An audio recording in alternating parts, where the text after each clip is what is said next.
Hello, welcome to another episode of Do It on a Unicycle. In this video, I'm going to attempt to break the Guinness World Record for the furthest distance juggling on a unicycle. So I actually already hold the current record at 12.5 miles, but I thought that was way too easy, so I figured I'd give it another go. And just a note here that this video actually isn't going to show the entire record uncut, because I figured most people probably didn't want to watch over 2 hours of me just riding and juggling on a unicycle. So I will put that in the description, the full link to that video to show that I actually did it. This video is going to be cut in various bits and pieces to make it shorter and kind of more watchable. So kind of maybe a little bit of history as to how I went about breaking this record and why I broke it. So I've always actually wanted to break a Guinness World Record. It's ever since I was a kid. I was always enthralled by the books and thought they were the coolest things ever. And just to be able to be inside that book just seemed like it was the coolest thing I could imagine. However, the records always just seemed like they were just ridiculous and preposterous. Like I could never get in there. I'm just a normal person. And further in my life, learning how to juggle and ride the unicycle, things like that, looking at those records, they seemed impossible. Like the longest time juggling 3 balls was like over 12 hours, I think, which is just inhuman. And then the furthest distance riding a unicycle, I think is over 100 miles, which again is like, just seems like such an inhuman feat. While I could juggle and I could ride the unicycle, I usually didn't do both of them at the same time. I don't know, it just seemed a little like unnecessary, like I was showing off. Like, I can already ride the unicycle, why do I need to juggle too? It just seemed like I was being gaudy and unnecessarily showy. But one day I was with my wife. She was running around the track, and I decided to ride the unicycle around the track just to kind of get some exercise for the day. And I thought, all right, I guess I can juggle while I'm riding, and I'll just for the fun of it, I'll just kind of see how far I can go, because it's really easy to gauge distance on the track. And I did. I ended up doing, I think that day, like 2 miles juggling. And it seemed really easy. Like, wow, I could have just kind of kept doing this. And just out of curiosity, I kind of wonder what the record is, what the Guinness World Record is for the furthest distance juggling on a unicycle. So I went and looked it up.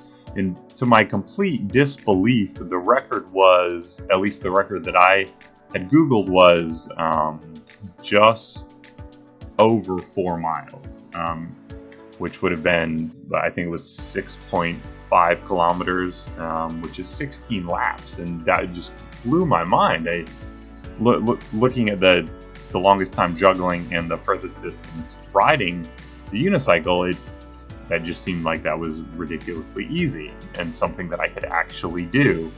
And lo and behold, a couple weeks later, I did 16 laps, no problem. I think I ended up doing 18 just for my own personal kind of satisfaction that I, broke the record. So then pretty much from there on out, anywhere that I rode the unicycle, I was juggling. Didn't matter if I was riding off-road, didn't matter if I was riding to work. If me and my wife were just going out, she was walking the dog, whenever I was on the unicycle, I was juggling, because I knew now that this was something that I could actually do. This was a record that I could actually break. So I decided to go through the whole process and contact Guinness, and just try and get in the books. In this video, I'm not going to go through the procedure of how to actually break a record, because it's quite extensive and you need quite a bit of paperwork that has to be done, and it's difficult to say the least. Breaking the record was actually the easy part. Getting it to be official through Guinness was the more difficult part. So now to actually get into the actual feat of breaking the record. So juggling for me is pretty much just second nature. I can do it with my eyes closed. I really don't have to be paying attention at all. Same with riding the unicycle. For me, it's just like riding a bike. So really, it's just a matter of being able to sustain it. for a extended period of time. So it's kind of a matter of being focused, but not being too focused. Because if I'm really focusing on the juggling pattern, then it's simply too hard to maintain it over a long period of time, like for an hour or 2 hours plus.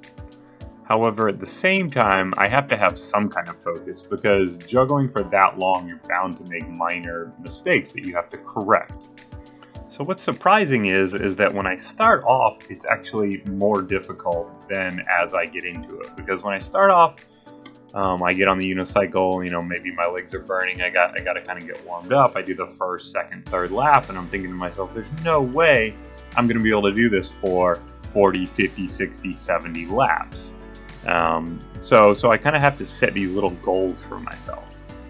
So the first 4 laps, I'm like, all right, I did a mile. So at least I've done a mile. And then after the first 10 laps, I'll make that a marker point. And then I can be like, oh, well, I did 16 laps. So I broke the old world record. And then I would say by about 30 laps, I've actually hit a groove. And the knowledge of the distance that I've traveled really helps push me forward. Additionally, talking to the witnesses and bystanders helps pass the time as well. Knowing that at the end of every lap, someone would have a positive comment or joke helped pass the time. Another thing that really helped pass the time and motivate me was my music. Beforehand, I made a 2-hour playlist of all my favorite songs. So not only was I really enjoying the music, but I was also looking forward to the next song. By lap 50, I was getting quite tired, but the fact that I had broke my old record really gave me a second win.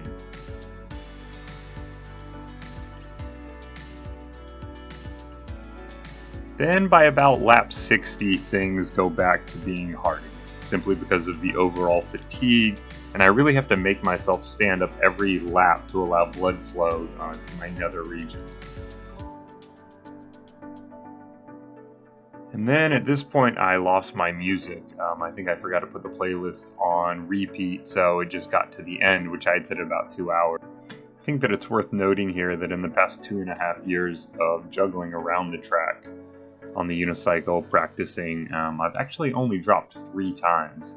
Even when I broke the world record at 12.5 miles, at the end I gathered all the balls into one hand and just got off the unicycle. So the times that I did drop, the actual 3 times, I think it was just simply a matter of probability. When you're juggling for this long, juggling for over 2 hours on the unicycle, doing 20,000 throws, there's just going to be that probability, that statistical chance that one of those throws is going to be bad. And like I had said earlier, it's a matter of maintaining that balance between being focused but not too focused, and just being this fatigued and this tired. I think I just lost focus and made a bad throw, and that combination caused the drop. So that's it. I made it just over 73 laps, which is just over 18 miles. And while it was short of my 80 lap goal, it far exceeded my old record and far exceeded any record that had existed before that. So overall, I was pretty happy. Some fun facts about the attempt are that I ended up doing over 25,000 throws, and at 155 grams per juggling ball, that equates to 8,500 pounds being thrown, which is over 4 tons. And that's it. So I hope you enjoyed this episode of Do It on a Unicycle. Please like and subscribe, and I'll see you next time. Do it on a unicycle.